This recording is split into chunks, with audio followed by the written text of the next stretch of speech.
My name is Don. I'm an alcoholic. I walked into my first AA meeting. I had to go. I was in drug court. Not so I could get sober, so I could stay out of prison. I grew up in a single-parent home. 2 times, my sister took a razor blade, laughed as I bled, and threatened to kill my mom. I was a girly boy. Got beat up, made fun of. I loved to watch Charlie's Angels, but not because I wanted to do them. I wanted to do their makeup. I tried sports. I was that kid they put in because they had to. Otherwise, I would sit, reading my Nancy Drew mysteries, thinking I was fooling you all. So, Christmas came. I wished for an easy bake oven. But I said, Mom, I want a football. My first addiction has been approval. Motivational speaker and hip-hop preacher Eric Thomas said, I removed myself from the victim mentality. I'm not just going to take responsibility for the success in my life. I'm going to take responsibility for the failures. Okay, but what if it really isn't my fault? The San Francisco Chronicle, August 28, 2017, apparently knows better, saying that America has become a nation of victims, a place where everyone pushes their own set of grievances. But it's the culture of victimhood that we should really be worried about. It seems if we continue to live as victims, we only victimize ourselves. Testimony by Don K. I tried to do everything I could for approval because what I felt didn't matter. What you thought is what gave me gas in my tank, daily. A slave, my perception is skewed. It's what I think you think of me, not what you think of me.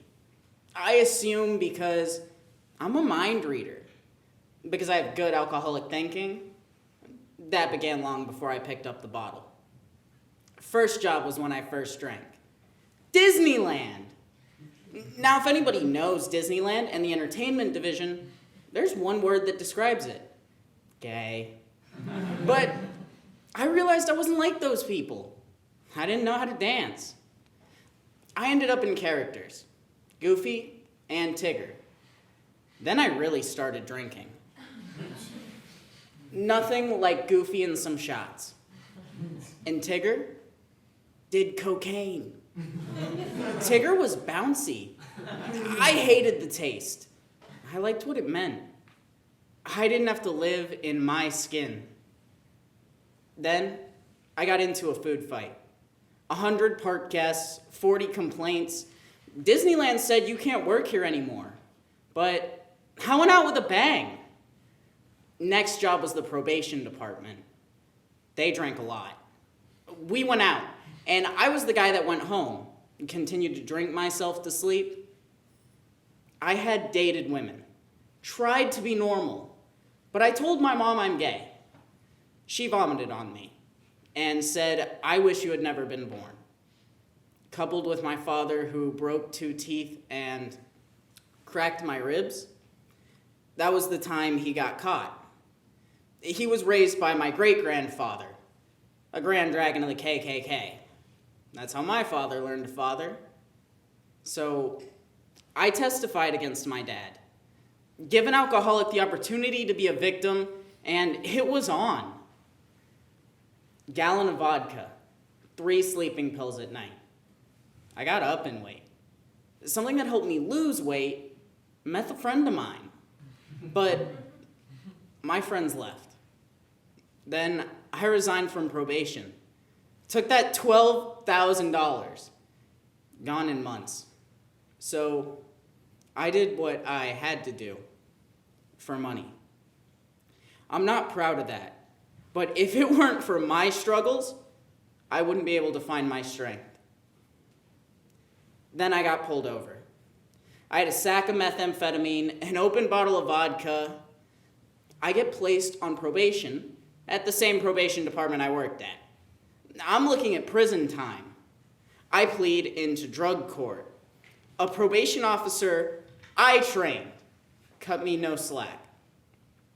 I had a choice. Keep doing what you've been doing or go back. The child inside wants to go back. Alcohol and drugs saved my life in an unhealthy way. But they're not my issue. Living is my issue. I'm in a sober living home, and I get a call from a hospital. They say your mother had a stroke. The mother I haven't spoken to in 5 years. I call my sponsor, and he says, get on a bus. My mother says, honey, can you move in and help me? I get to change her diaper, bathe her, take her to doctor's appointments. I got to learn to shut my mouth and listen to my mom's story. I asked myself, how long am I going to continue playing the victim? I'm too comfortable in that role. So I set that luggage down. I got to be the son my mom deserved. Doesn't matter what she did. Her side of the street is not my business. Mother's Day, I present her tickets to Angels Stadium. She was so excited, she almost came out of the wheelchair. She says, can we go early for batting practice? She has her Angels hat and jacket. She cried because she couldn't stand for the national anthem. Then the doctor gave Mom 4 days to live. I shared that at an AA meeting that night. Then I go to my mom. She says, honey, look what that sobriety coin has done for you. Would you put your coin in my pocket? I want to take it up and show your grandma. Mom died a couple of days later. The next Mother's Day, a tiny box that used to be my weed container has her ashes. I poured them in the outfield fountain. Now every time somebody gets a home run, there's my angel. The rest of my family healed in their own time. My KKK dad, with a son who's gay, called me. He said, I've been thinking about gay marriage. When you get married, I'll be there. I've fallen in love with the gay man in my life, and that's you. He says, you're my best friend. And that sister, who beat the hell out of me, now lives in a psych unit. She's about 5 years old mentally. This woman holds her arms up now and says, will you brush my hair? When I'm done, she says, I'm hungry. I get to feed my sister now. AA teaches me to be of service. This program teaches me, who are you when nobody's looking?